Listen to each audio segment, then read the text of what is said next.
नमो भगवते वासुदेवाय। राधे राधे भक्तों। आज हम वैशाख महत्तम की 18वें अध्याय की कथा का श्रवण करेंगे। व्याध बोला, हे मुने, मुझ पापी और दुष्ट बुद्धि पर आपने बड़ी दया की है। हे साधो, मैं आपका शिष्य हूँ। मेरे ऊपर दया करके ऐसा उपदेश दीजिए कि जिससे फिर मेरी बुद्धि दुष्ट हो, अनर्थ कार्य करने में प्रवृत्त ना हो। व्याध की ऐसी बातें सुन शंख मुनि बोले, हे व्याध, यहाँ धूप बहुत सताती है, न यहाँ छाया है न पानी। कहीं दूसरी छाया की जगह में चलकर जल पीकर स्वस्थचित हो तेरे सामने विष्णु भगवान के माधव मास का महत्तम जो पाप नाशक है उसका वर्णन करूँगा। मुनि की यह बात सुनकर व्याध वहाँ से थोड़ी दूर पर एक निर्मल सरोवर पर ले गया, जहाँ पर जल के जीव बगुला, राजहंस आदि तथा मगरमच्छ आदि सरोवर में शोभा दे रहे थे तथा उस सरोवर में अनेक प्रकार के कमल शोभा दे रहे थे।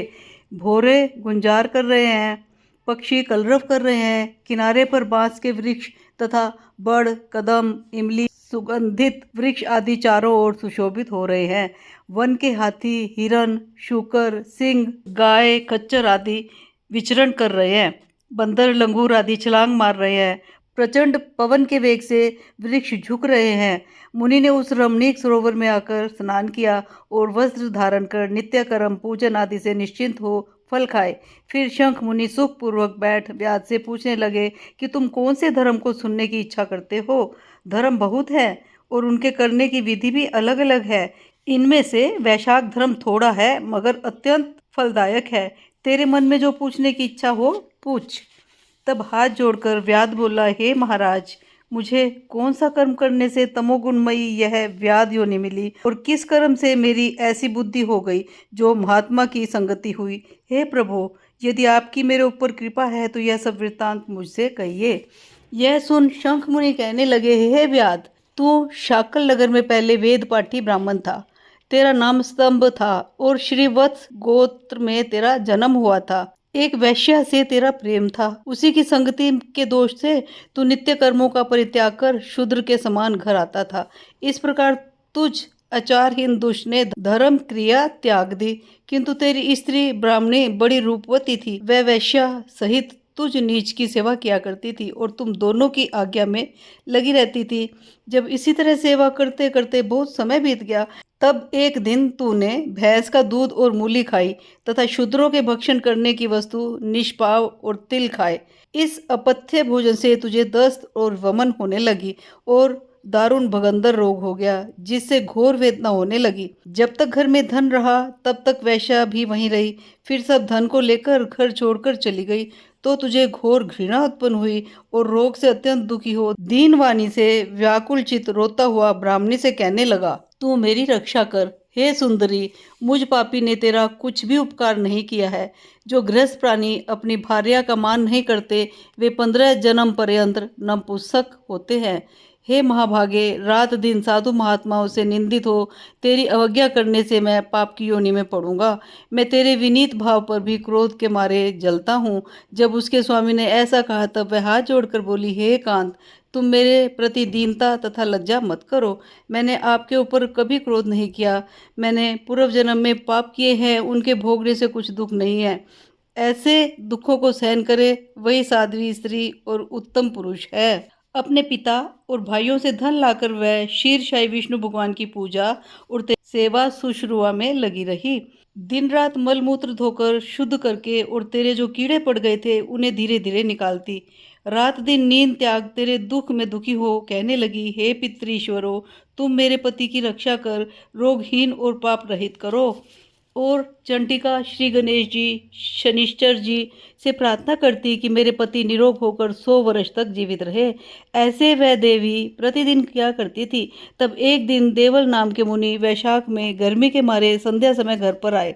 तब तेरी स्त्री ने उन्हें रोगनाशक वैद्य समझकर उनके चरण धोकर जल सिर पर छिड़क लिया और गर्मी से व्याकुल महात्मा को तेरी आज्ञा लेकर शरबत पिलाया, जिससे उनको शांति मिली। दिन निकलने पर वह मुनि जैसे आए थे वैसे ही चले गए। थोड़े दिन बाद तुझे सन्निपात हो गया। तब तेरी स्त्री ने त्रिकुटा पिलाया तो तूने उसकी उंगली काट ली और तेरी दांती भिंच गई। तू अपनी सुंदर शैया पर उसी वैश्या का ध्यान करता हुआ मर गया। तेरी रूपवती स्त्री यह देख अपना कंकण बेचकर बहुत सा ईंधन लाई, विशाल चिता बना, बीच में तुझे रखकर तेरे रोग पीड़ित शरीर का अग्नि संस्कार किया और स्वयं भी उसी अग्नि में जलकर सती हो गई। वह शरीर त्याग पति का आलिंगन कर तत्काल विष्णु लोक को चली गई।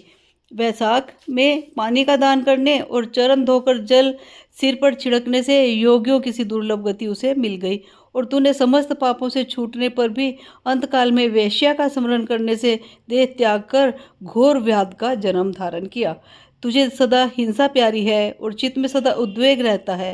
तूने वैशाख में शरबत पान कराने की आज्ञा दी और मुनि के चरण धोने का पाप नाशक जल मस्तक पर छिड़का, उससे तेरी ऐसी बुद्धि हुई और सत्संगति प्राप्त हुई जिससे तूने संपूर्ण सुखों के हेतु धर्म पूछे। इस प्रकार तेरे पूर्व जन्म के किए हुए जो पाप और पुण्य कर्म मैंने दिव्य दृष्टि से देखे वे सब तुझे बतलाए और जो कुछ तुझे गुप्त वार्ता पूछनी हो वह तू पूछ। तेरा मन शुद्ध हो गया है, हे महासते, तेरा कल्याण हो। वैशाख महात्म कथा का 18वां अध्याय समाप्त हुआ।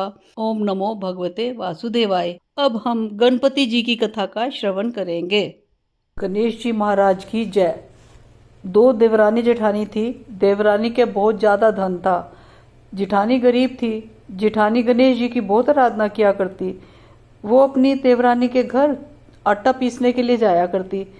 जिस कपड़े से उसके घर आटा छानती वो कपड़ा वो अपने घर ले आती और उस आटे वाले कपड़े को पानी में से धो के जो उसका आटे का पानी बनता वो अपने पति को पिला देती। एक दिन देवरानी के बच्चों ने देख लिया, ताई तो वो जो कपड़ा लेके जाती है आटा छानने वाला उसको पानी में धो के आटे का जो पानी बनता है वो अपने पति को पिलाती है। उन्होंने जाके अपनी माँ से कह दिया तो माँ को बहुत गुस्सा आया कि ये क्या, हमारे घर से वो आटा ले जाके खुद इस्तेमाल करती है। अगले दिन जब जेठानी उसके घर काम करने के लिए आई तो देवरानी बोली कि ये जो कपड़ा है आटा जिससे छाना है ये हमारे घर छोड़ के जाइयो और अपने हाथ धोकर जाइयो। अब देवरानी ने जैसे कहा उसको तो वैसे ही करना पड़ा। वो आटे वाला कपड़ा वहीं छोड़ के आ गई और हाथ भी धो के आ गई। घर गई तो उसका पति बोला कि ला मन्ने भूख लग रही है, आटे वाले पानी का घोल दे दे मन्ने। वो बोली कि आज तो वो कपड़ा उसने वहीं रख लिया और मेरे हाथ भी धुलवा लिए, मैं को नहीं पिला सकूं आज तो वो घोल। तो वो बहुत गुस्सा हुआ और उसको खूब पिटा खूब पिटा खूब पिटा। दर्द के मारे कराती रही। रात को वो अपने गणेश जी को स्मरण करके सो गई क्योंकि वो गणेश जी की अनन्य भक्त थी, गणेश जी की सेवा किया करती थी। तो रात को वो सोई हुई थी तो सपने में गणेश जी आए कि बोले तू सुत्ती क्यों है? बोली मेरे बहुत दर्द हो रहा है, मेरे धनी ने मेरे को बहुत मारा। तो बोला अच्छा मेरी निमटने की इच्छा हो रही है, मैं कहाँ निपटूं?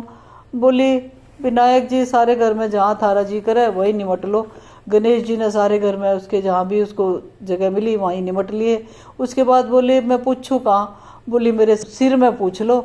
गणेश जी चले गए। ये सब थोड़ी देर के बाद वो उठी जेठानी तो देखा सारे घर में धन ही धन हो रहा है और उसके बालों के हाथ लगाया तो बाल भी सोने के हो रहे हैं।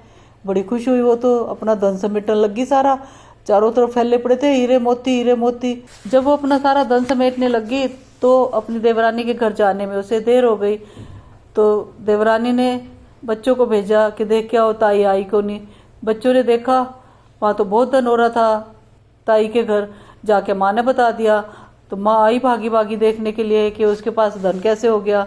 उसके घर धन देखा तो पूछा कि भी तेरे घर इतना धन कैसे हो गया? तो उसने सारी बात बता दी। तो वो भी अपने घर गई भागी भागी और अपने धनी ने बोली कि मन्ने ना खूब पिटो खूब पिटो। वो बोला कि के बात क्यों पिटू? बोली अब मेरी जिठानी के घर उसके पति ने पिटा तो उसके घर गणेश जी धन ही धन दे गए। बोली तू धन की भूखी क्यों पिटा है, तेरे धन की कमी है के? बोली ना मने पिटो पिटो। तो उसने उसके धनी ने उसको खूब पिटा। दर्द से कराती हुई रात ने गणेश जी का नाम लिया और सो गई। और रात ने आए गणेश जी सपने में, बोले भाई मेरे निमटने की इच्छा हो रही है, कहाँ निमटू? बोली विनायक जी उसका तो छोटा सा घर था, अपना बहुत बड़ा घर पड़ा है, कहीं भी निमट लो। गणेश जी ने सारे घर में निमट लिया। बोला मैं पूछूं कहाँ? बोली मेरे सिर से पूछ लो। तो उसने सिर से पूछ लिया गणेश जी ने और चले गए। थोड़ी देर बाद सुबह होगी तो उठी तो क्या देखा घर के अंदर गंदी गंद हुआ पड़ा सारा और अपने सिर में हाथ लगाया तो सिर में भी नीरा गंद हो रहा था। अब वो बोली मैं क्या करूं? वो गणेश जी को कहने लगे कि गणेश जी आपने तो मेरे साथ छल किया है, मेरी जिठानी के घर तो इतना धन दिया और मेरे घर सारा ये कूड़ा कूड़ा दे दिया। गणेश जी आए और बोले कि तने तो धन की भूखी ने मार खाई और वो धर्म की भूखी थी। फिर देवरानी बोली, गणेश जी महाराज अपना ये कूड़ा सारा आप समेटो। गणेश जी बोले, ना ऐसे नहीं समेटूंगा, तू अपना जितना धन है उसमें से आधा धन अपनी जेठानी को दे, तब समेटूंगा। तब देवरानी ने अपना धन में से आधा धन जेठानी को दिया, तो गणेश जी ने अपनी माया समेट ली। हे गणेश जी महाराज, जैसा देवरानी को दिया वैसा किसी को ना देना, जैसा जेठानी को सब कुछ दिया, सारे घर में अन्न धन भरा, वैसा हम सबको भी देना। जो कोई भी इस कथा को सुन रहा हो, हंकारे भर रहा हो, उन सबको भी देना। बोलो गणेश जी महाराज की जय।